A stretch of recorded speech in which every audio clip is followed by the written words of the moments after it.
Okay, everybody, we're back. So today, kids, we're talking with Coach Ryan Vaught. I say Coach Ryan Vaught. He actually isn't coaching right now, but he is a coach. Trust me when I tell you that. Hi, Ryan. How are you today? Good, Coach Harte. How are you? Doing great, thanks. So I kids, I met Ryan a few years back, and I saw immediately that he knew what he was doing as a coach. He was a really good coach, and I immediately developed respect for his coaching ability, and which has just grown since then. I actually even asked him to consider joining my staff at the high school level at one point. So that that'll give you an idea of how I feel about him. But Ryan, would you tell the kids about yourself? Tell us your story. Yeah, absolutely. So I was fortunate or unfortunate, depending how you want to look at it. I went to 9 schools as a child. I moved all throughout the country. Lived in 5 different cities by the time I graduated high school. Growing up, played soccer since I was 5 years old. Was a multi-sport athlete until 11, and eventually made the commitment to solely focus on soccer. Still love the game today, and just as much as I did, when I was 5 years old. Played all the way through high school. Had the opportunity to play at the semi-professional level, at the Olympic developmental level. But as I was exiting high school, made the decision to join the military, and it was the military kind of found me just as much as I found the military. I actually took a season off from soccer due to unforeseen circumstances. And the 4 months away from the training ground really displayed how much I cherish being in a team environment and being in a mission-oriented environment. And so if I wasn't going to play ball at the college level, I decided I still needed to be a part of the team. And so I found a different form of a team in the military, and that was the start of my professional career. Wow, that's interesting. So, what branch of the military, Ryan? I was in the Army. Okay, cool. And so Ryan, we're great believers and lovers of the military. We have the Veterans Day. Our Veterans Day celebration actually is one of the best in Pinellas County schools. It's well known for. We're well known for it. The other thing I will tell you is, I think I told you we have themes in our PE, and 2 years ago our theme was the new kid at school. And we spent a whole year around that, because the new kid theme is really not as much about the new kid as it is about the other kids. And 100%. yeah. So, what was your experience of being the new kid from different schools that you went to? I'm curious about that.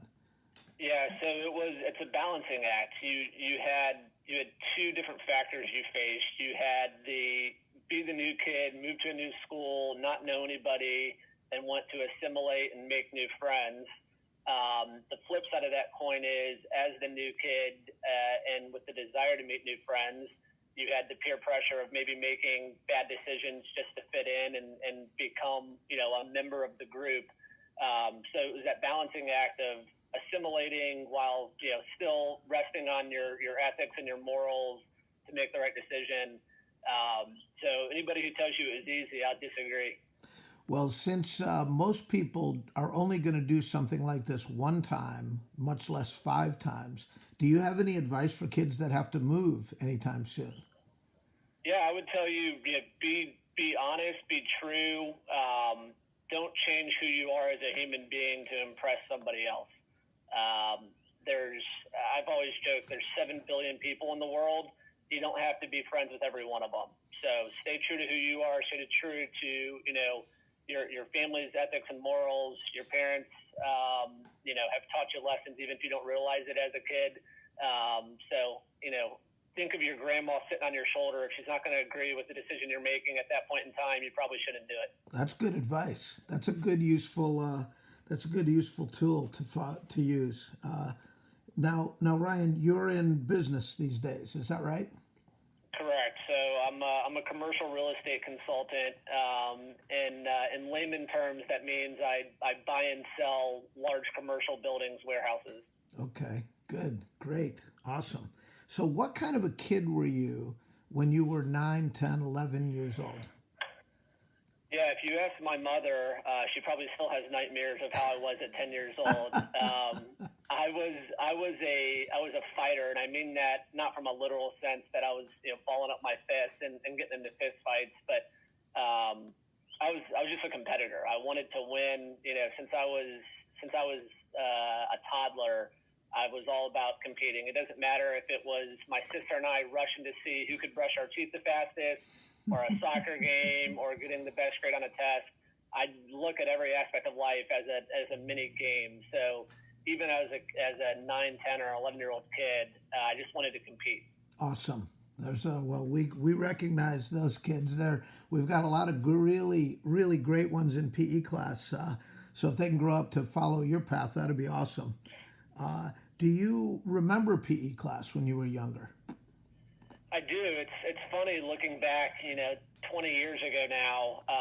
There's certain memories that pop up in your head, and I can't say I remember PE on a day-to-day basis. And again, I was fortunate enough to participate in PE in different school districts and in different states throughout the country. But again, PE gave me the opportunity as a 10-year-old who liked to compete to go out and spend one period of school a day. Getting sweaty and hanging out with my friends, and again, whether it was running the mile or playing dodgeball, there was a task and a mission, and so that was by far my favorite class of the day. Awesome. Well, who's joined us here, Ryan? So this is my new baby. This is Ryder. Ryder's 6 weeks old, so I apologize to the families and kids out there if you hear a little scream here and there. We love it. So, Ryan, I sent you some clips of our kids performing their warm-ups to music, and a little bit about the year-end performance that we do. Did it leave any impression on you? Yeah, it scared me, honestly, because if you've ever seen me dance, I have 2 left feet and no rhythm, so that was my knee-jerk reaction. But no, I think it's phenomenal. When I was in the military, music was not a key component of our day-to-day physical activity, but we often layered in music. I think it's a great distraction as you're pushing your body to do something hard, to have that noise and that rhythm and the chorus in your head to distract maybe some of the pain and suffering that your body's going through as you go through a physical activity. So albeit I'm not the most musically talented individual, it did resonate from my days in the military and how we implemented music as a component of physical fitness. One of the things that has happened, Ryan, is that the music has brought everybody together, whether they're really natural at music or not so much.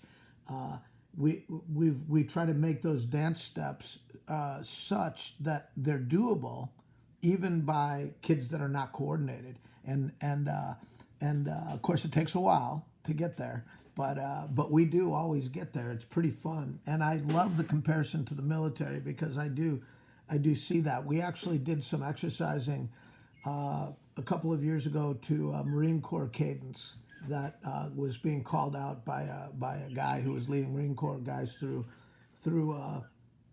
exercises, and we put a little routine together through that. I can picture you in the military doing that stuff to music. But Ryan, you've got Ryder there in your lap. He's going to be going to school someday in a few years. When he does, what do you hope PE class is for him? Yeah, I think PE, not only is it important in an individual subject to learn about health and fitness, but I think more than anything, PE is a great interruption throughout the normal school day to get up and take a break and take in new oxygen and loosen your body. And I can tell you my most productive work days are the days where I get up in the morning and move early and get a sweat in. I think it clears the mind. So, my use of physical fitness now as an adult and as a professional may be a little bit different than that of a kid. But I think some of the same undertones hold true. I think it's a way I think PE provides a medium to learn maybe new things about yourself, whether it's your love or your hate for music and dancing as a warm-up. It is a medium to introduce you to sports and activities that maybe you don't play today. So I think PE is invaluable. Like I said, it was by far my favorite class growing up as a kid. I wish there was more implementation of movement and creative learning. It's a hands-on experience instead of just a typical classroom environment where you sit and consume information. So I think there's countless benefits to what PE class brings to not only the human on an overall health benefit, but also in the education process. Yeah, there's an interesting movement towards movement in the classroom. That's one of the trends that I think has got to catch on, because I agree with what you just said. I think movement really is where we're going, actually.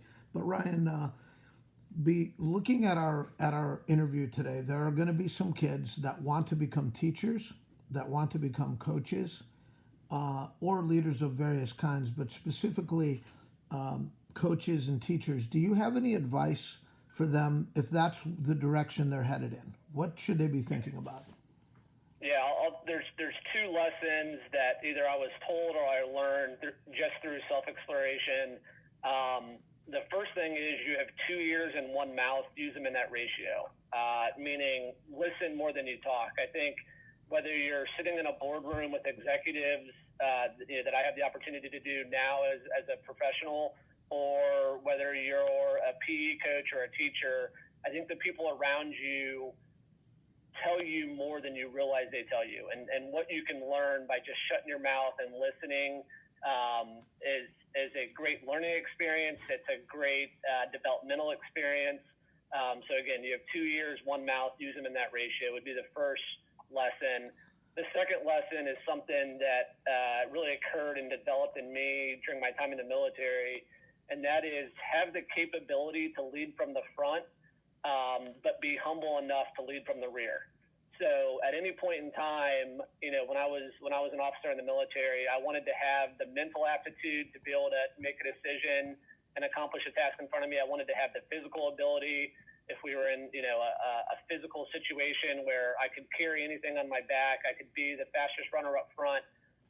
But at the same time, I had to have the humility to be able to be in the back and give somebody else the opportunity to lead from the front, developing other leadership skills, give maybe the quiet individual the opportunity to lead or be the star of the day. And again, you translate that to the classroom or to a team.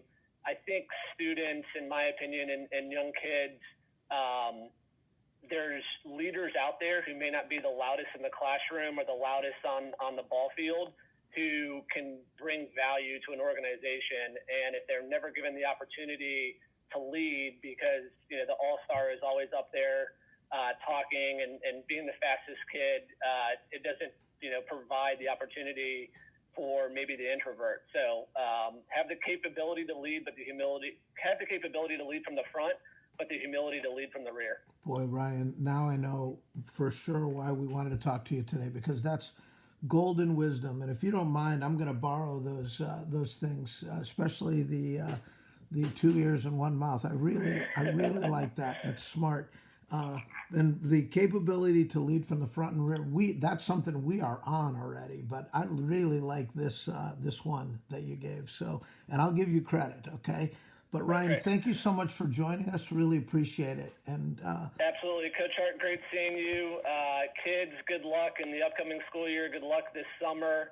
And I'm here to do it at any point in time. Beautiful. Take care. Thanks, Coach Harte.